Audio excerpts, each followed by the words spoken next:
الست الشاطرة هي اللي تضحك على حماتها وتقعد في قلبها وتربع، والفنانات عرفوا النصيحة اللي تخلي الحموات راضيين عنهم وما كدبوش خبر. الفنانة من دول عرفت إن أقرب طريق لقلب جوزها هو رضا حماتها، وهاتك بقى يا حب فيها اللي تطبخ لها واللي تطلب لها أكل مش مهم، المهم في الآخر إنها تاخد قلبها. ومش بس الفنانات المصريات اللي عرفوا سر الخلطة، لا ده كمان السوريات والتونسيات، واللي منهم كندا علوش ودرة كمان، أشهر فنانتين معروف عنهم حب حمواتهم ليهم. تعالوا بقى نشوف بيعملوا إيه مع حمواتهم، ويا ترى ده حب بجد ولا ضحك على الدقون؟ التفاصيل في الفيديو ده وحكاية جديدة من حكاوينا.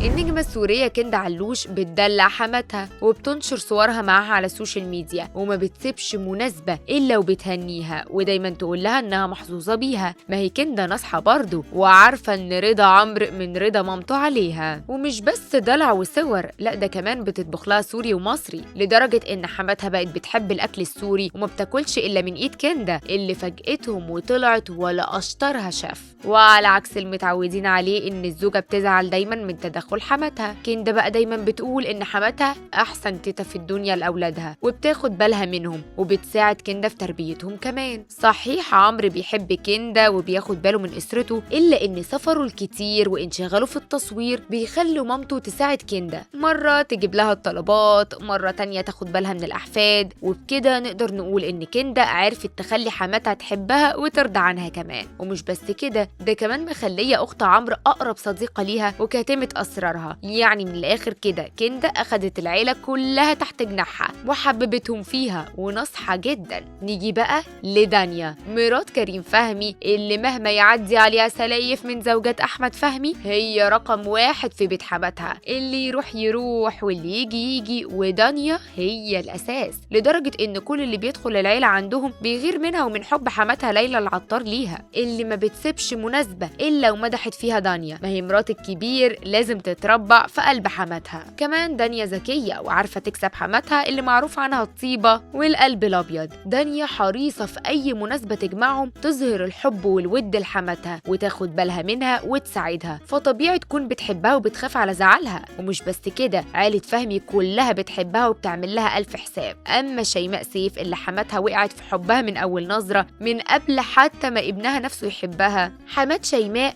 راحت تتفرج عليها في المسرح اللي ابنها بيشتغل فيه، لا بيها ولا عليها، لقت نفسها بتتعرف على صحاب ابنها، وكان من ضمنهم شيماء سيف اللي وقعتها في حبها بخفة دمها وروحها الحلوة، لدرجة إنها قالت لها ربنا يجعلك من نصيب ابني وتتجوزوا. وأدينا عرفنا سر حب كارتر لشيماء طلع نابع من حب مين؟ والدته طبعا. شيماء قالت إنها وحماتها نفس الشخصية اللي بتتعصب بسرعة بس قلبها أبيض، والمفاجأة بقى إن شخصية كارتر نفس شخصية حماته، بيشتركوا في الهدوء والطيبة، وبكده يبقى البيت انقسم لفريقين كل واحد منهم واخد حماته درع حماية ليه. كمان درة من النجمات اللي عرفت تكسب قلب حماتها، معروف عنها خفة دمها وإنها اجتماعية جدا ومقبولة وسط الأسرة. هي متجوزة رجل الأعمال هاني سعد، واللي برضه بيعامل حماته التونسية كويس جدا، لدرجة إنها بقت بتحبه أكتر من بنتها درة، ودايما تعمله الأكل التونسي وتستنى زيارته ليها باستمرار. ودرة التانية عرفت تكسب قلب مامة هاني، وبيظهروا دايما مع بعض في الفيديوهات والصور، واللهم بارك بقى على حياتهم الجميلة مع بعض. ماما ناهد كانت دي الكلمة المفضلة اللي بتنادي بيها الفنانة آية سماحة حماتها الراحلة ناهد فريد شوقي، واللي كانت بتعتبرها أكتر من أمها. ناهد كانت واخدة آية زي بنتها، بتنصحها دايما، بتختار معاها أدوارها وبتساعدها عشان تنجح في عالم الفن. وعشان كده آية حزنت جدا لرحيلها ونعتها بكلمات مؤثرة، وقالت إنها كانت أقرب واحدة ليها وبتعاملها زي بنتها. طبعا تعامل الفنانات بالطريقة دي بيخلق أجواء حلوة ويخلي البيت وردي، ما هو ملوش لازمة الزعل والشد وكده، وكل واحد يكون عاوز يفرض رأيه. ويا بختها اللي تكسب قلب حماتها وتخليها راضية عنها. قولولي بقى مين أكتر فنانة بتحبوا علاقتها بحماتها؟